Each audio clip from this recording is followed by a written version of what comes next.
دوستوں کا آپ کو بہتر پتہ ہے، آپ میڈیا کے دوست ہو، صوبے میں ہمارے امن امان کے حالات بہت خراب ہیں، اور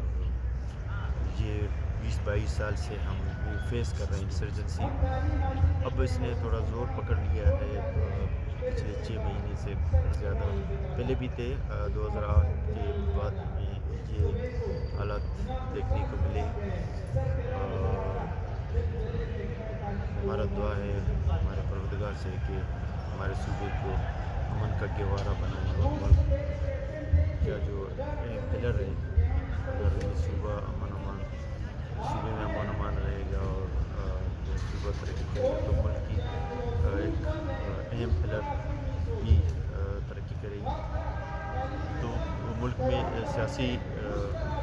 مشکلات ہیں، اور لیکن جس حالت سے ہم گزر رہے ہیں، معاشی ہماری بدحالی ہے، اور سیاسی معاملات بھی اس طرح نہیں ہے، تو میں تمام جو سیاسی پارٹیوں کو ریکویسٹ کرتا ہوں کہ اس حالت میں ایک دوسرے کی دست گریبان سے کے بجائے ہم ملک کے بارے میں سوچیں، اور ملک کی ترقی اور اس کی بہتری کے لیے اس کی معیشت کو بہتر کریں۔ ملک بچ جائے گا، پھر ہم لوگ ہیں آپس میں لڑیں یا جو کریں۔ آج ہم جس پوزیشن میں ہیں، لیکن ایک جو اس گورنمنٹ کی ایک پیپلز پارٹی اور نون کی گورنمنٹ، اور ہمارا جو آرمی چیف ہے، ان کی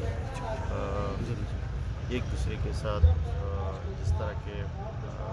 رابطے ہیں اور جس طرح چیزیں چل رہی ہیں، وہ ملک کی بہتری کے لیے بہت اہم ہے، اور بہت اہم اقدام لیے جا رہے ہیں ملک میں۔ آپ دیکھ لیں پچھلے 8-9 مہینے میں آپ کے ڈالر